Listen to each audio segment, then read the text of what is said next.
자, 반갑습니다. 이번 시간에는 영양 부분을 지난 시간에 간단히 설명을 했고, 그러면 흰점박이 꽃무지에 관해서 이제 공부를 하도록 하겠습니다. 프로테시아 브레비탈시스라는 학명을 갖고 있습니다. 앞에 있는 게 이제 우리가 분류할 때 종속, 과목, 강문계 할 때 속명이라 하고, 뒤에 있는 것을 종명 이렇게 부릅니다. 일반 성분하고 유해 성분을 이제 분석을 해본 결과 단백질이 57%, 57%죠, 그죠? 그 다음 조지방의 17%, 섬유가 8%, 회분이 5% 정도로 구성되어 있습니다. 그 다음에 불포화 지방산 중에서 혈압 강화 작용, 그리고 여러 양리 기전이 알려져 있습니다. 그래서 올레익산, 오메가6하고 이런 것들이 다량이 있었고, 전체 지방산 중에서 여기는 60%입니다만 70% 이상을 차지하고 있습니다. 그리고 리놀레익 액시드 5.2, 그리고 아라치도닉 액시드 오메가6, 그러니까 오메가 3, 6가 0.25% 함유되어 있다는 거죠. 오메가3 5선 오메가6. 그리고 유해 물질이 있는가 없는가를 분석해 보니까 중금속의 일종인 그 수온 같은 거, HG죠. 수온이 0.007, 그 다음에 일반 식품 의류가 0.5mg per kg, 미 이제 우리가 식품으로 사용할 수 있는 기준치입니다. 기준치보다 한 8분의 1 정도로 적죠, 그죠? 그래서 문제가 없다. 그 다음에 병원성 미생물인 대장균 O157하고 H7, 그리고 살모넬라 균은 검출이 안 됐다, 그죠? 그래서 식용으로 사용하기 때문에 문제가 없는 것으로 판단됐다. 따라서 흰점박이 고무지 유청은 고함량의 단백질과 필수 아미노산 및 생체 내에서 합성할 수 없는 영양소들을 다량 함유하고 있다, 그죠? 그 다음 육류나 어류를 대신할 수 있는 대체 식품으로 활용 가능하다. 그리고 안전한 식품 소재로의 기준 및 규격 마련을 통해서 식약용으로 이용 가능할 것이라 기대된다. 그러니까 식용이면서 약용의 기능을 한다 이거죠, 그죠? 그러면 우리가 소고기가 좋다고 하지 않습니까? 좋다고 하는데 많이 먹으면 어떻습니까? 연세 많은 분들이 고지혈 문제를 유발할 수가 있다. 피가 잘 안 통할 수 있다, 그죠? 그러면 혈전 용해제가 들어있는 이 굼벵이를 먹으면 어떻습니까? 이 혈전을 막죠. 녹이죠, 그죠? 없애니까 오히려 굼벵이를 먹으면 소고기의 소비를 더 정진시킬 수도 있다 하는 거죠. 물론 비용이 코스트가 더 많이 들겠죠. 그런 단점은 있지만 실제 이제 고지혈 환자, 그죠? 또는 당뇨도 마찬가지입니다만 당뇨병 환자 다 이렇게 어떻게 보면 치료의 기능까지를 할 수 있다 하는 것이 흰점박이 꽃무지의 효능이 되겠습니다. 그 다음 이제 흰점박이 꽃무지의 식품 소재와 연구로 식품으로 할 수 있는가, 영양 성분하고 유해 물질을 통해서 식품 원료로서 영양적 가치 그리고 안정성에 관해서 연구를 했죠, 그죠? 그러니까 요는 그 saturated fatty acid는 요거는 포화라고 합니다.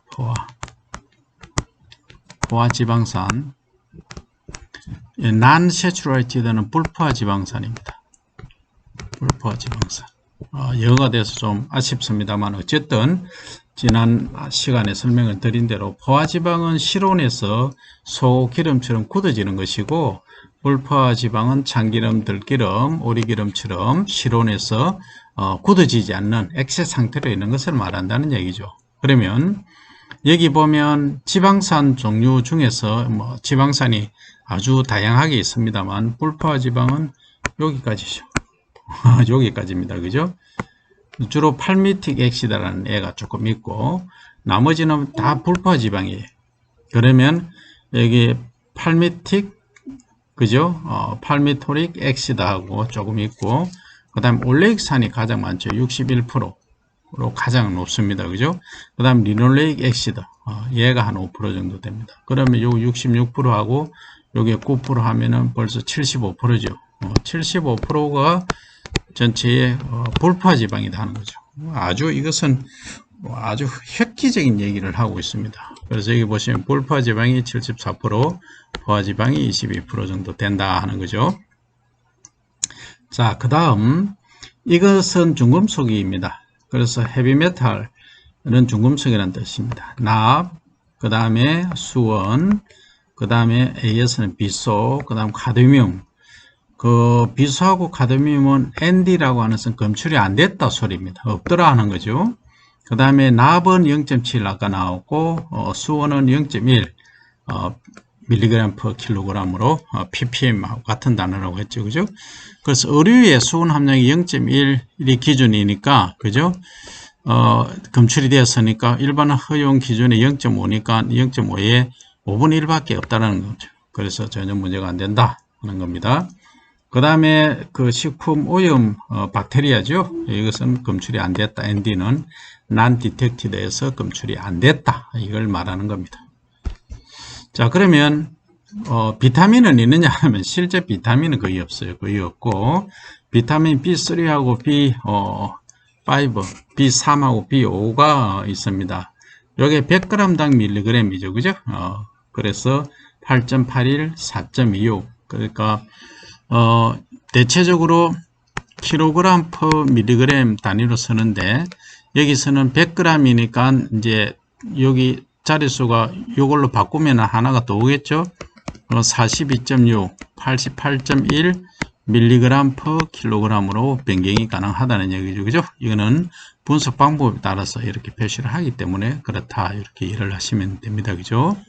그 다음 신경 전달 물질을 생산하며 피부 수분 유지 기능이 있는 바이타민 B3 함량이 8.8mg per 100g. 그래서 88 ppm이 측정이 되었다. 그러니까 비타민 B3가 이렇게 있으니까 어떻다는 얘기입니까? 이게 피부 수분 유지도 하고 또 신경 전달 기능도 하더라는 얘기죠. 이것은 상당히 의미 있는 얘기를 하고 있죠. 그러면은 실제 피부 수분 유지를 한다는 것은 뭡니까? 세포 평합을 유지한다는 거죠. 그러니까 그 나이가 들어서 얼굴이 팽팽하다 그럽니까? 뭐 요즘 보톡스인가 뭔가 막 하는데 그거 맞을 필요 없이 이거 먹으면 팽팽해진다는 얘기죠. 그죠? 그 신경 전달 물질을 잘 하니까 어떻습니까? 이것은 그 운동 스포츠에 활용할 수 있다. 운동선수들이 딱 눈으로 인지하고 행동으로 하는 시간이 짧게 걸려야 순발력이 좋은 거죠. 그런데 천천히 하면은 순발력이 약해서 안 된다는 거죠. 그래서 신경전달 물질에도 효능이 있기 때문에 아주 이거는 획기적인 것이다. 이렇게 말할 수 있고, 그 다음 칼륨하고 인, 마그네슘 함량이 각각 칼륨이 1579mg, 그러니까 1.6g 정도 된다. 그죠? 100g당 기준입니다. 그러면 1.6%가 있다. 이 얘기죠. 그죠? 칼륨이.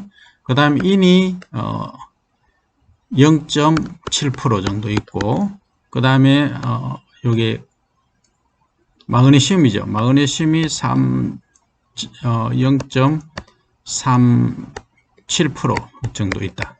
이렇게 이해를 하시면 됩니다. 그죠? 그 다음에 신경전달 물질이 아까 얘기했듯이 이렇게 8.8 mg per 100g. 그래서 이걸 ppm으로 고치면 88 ppm 정도가 있다. 상당히 높은 양이 있더라 하는 거죠. 그죠?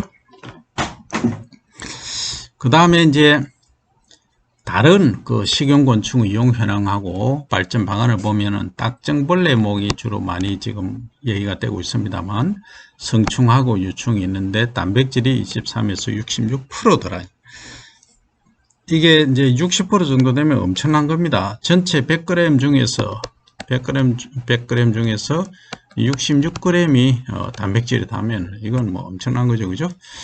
자, 그 다음 나비목은 번데기하고 유충을 주로 쓰는데 이것도 제법 높죠. 그죠? 자, 그러니까 최대 68%까지. 노린재목. 노린재는 주로 어디서 발견이 되느냐 하면 여러분들이 그 콩밭이라든지 가면 또 가수원 가면 접을 쭉 빨아먹는 애들이 있어요. 그 노린재라 하죠. 대표적인 게 톱니바퀴처럼 요래 발이 생겨가지고 요렇게 톱니바퀴처럼 생겼어요. 생겨가지고 허리는 날씬했어요. 개미허리처럼. 그래서 톱다리, 개미허리, 노린재 이렇게 부르는데 이런 애들이 피해를 많이 줍니다. 특히 콩 재배할 때 보면. 그럼 이런 걸 식용으로 활용할 수 있으면 아주 좋겠죠, 그죠? 근데 식용으로 안 하고 이걸 할 수 있다면 잡아서 사료용으로 사용하면 되겠죠, 그죠? 단백질이 많으니까. 그리고 요즘은 애완동물 또는 반려동물이라고 요즘 표현을 합니다, 그죠? 그래서 고양이, 강아지 이런 애들, 개도 마찬가지입니다. 개나 강아지나 뭐 하여튼 그렇죠. 이렇게 이제 활용을 할 수도 있다는 겁니다.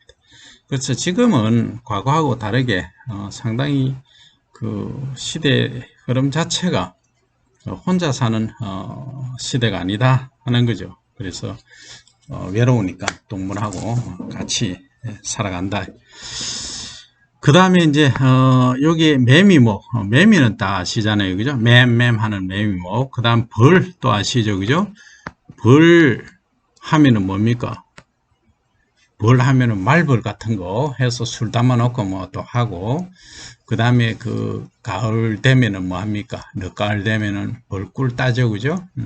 토종꿀 같은 경우 따고 그 일부 남겨 놓고 합니다, 그죠? 노웅방주라 합니까? 해서 벌집 채로 하는데 그건 별로 제가 권하고 싶지는 않습니다만. 그 다음에 잠자리목 같은 경우에도 이 성충, 유충이 단백질이 이렇게 많아요. 그 다음 메뚜기도 보면 65%까지 있더라 하는 거죠. 그 다음 최근에 그 반려견하고 고양이 이런 애들의 그 먹이로서는 갈색거저리가 많이 사용이 되고 있습니다. 지금 뭐 대기업에서는 이걸 소비를 많이 하고 있어요.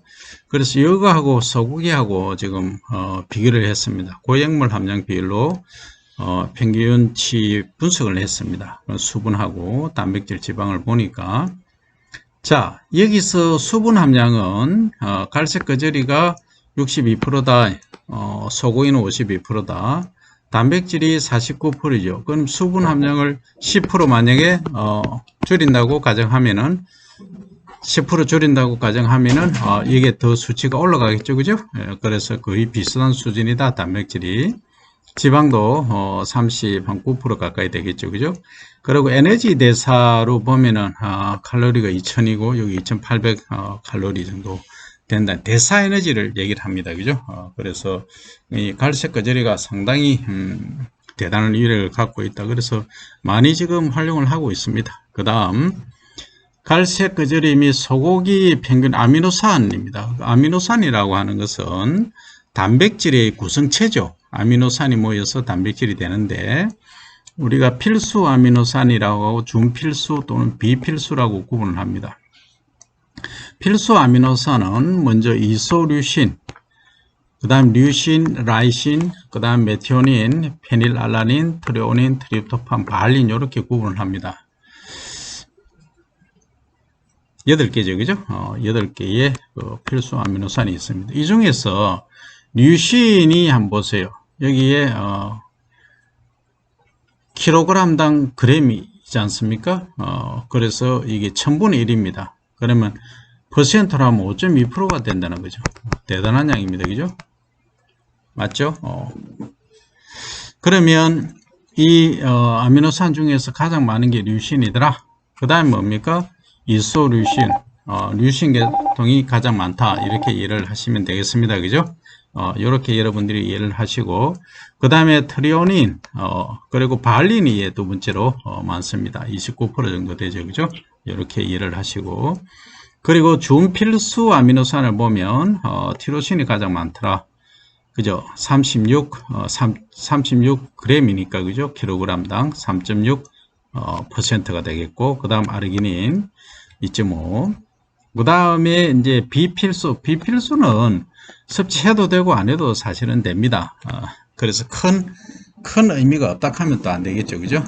하여튼 의미를 둔다면은 이렇게 많이 들어있더라. 요 단위는 또 밀리그램 per 킬로그램 이니까 ppm 단위죠. 그죠? ppm 단위는 100만 개 분어 몇 개가 있느냐? 40개가 있다. 요거는 위에는 단위가 어때요? 킬로그램 per g이니까 이 단위가 더 다르다는 거죠. 요게 10배 더 많다. 이렇게 이해를 하시면 됩니다. 그 다음 갈색 거즈리하고 소고기 고획물 함량, 지방산 함량이 나옵니다. 그래서 고획물 함량당 지방산을 보면 필수 지방산은 우리가 리놀레산, 리놀렌산, 아라키돈산 해서 오메가3, 6 이렇게 이제 구분을 합니다. 그래서 리놀렌산을 보면 레산은 그 갈색 거즈리는 91 g이고 소고기는 10.2 라는 거죠. 그럼 9배 정도 높다는 얘기죠. 그 다음 리놀렌산은 비슷하더라는. 그래서 불포화 지방, 우리가 탄소 이렇게 연결되어 있는데 이중결합으로 땡기 그걸 말하죠. 요게 이제 리놀렌산이 갈색 거즈리가 소고기의 9배더라 하는 거죠. 그래서 엄청난 양이다. 그래서 먹으면 소고기하고 같이 소고기 먹을 때 거즈리를 먹는다든지 굼벵이를 먹으면 더 효율적일 수가 있다 하는 말씀을 이번 시간에 드리면서 오늘은 여기까지 하겠습니다.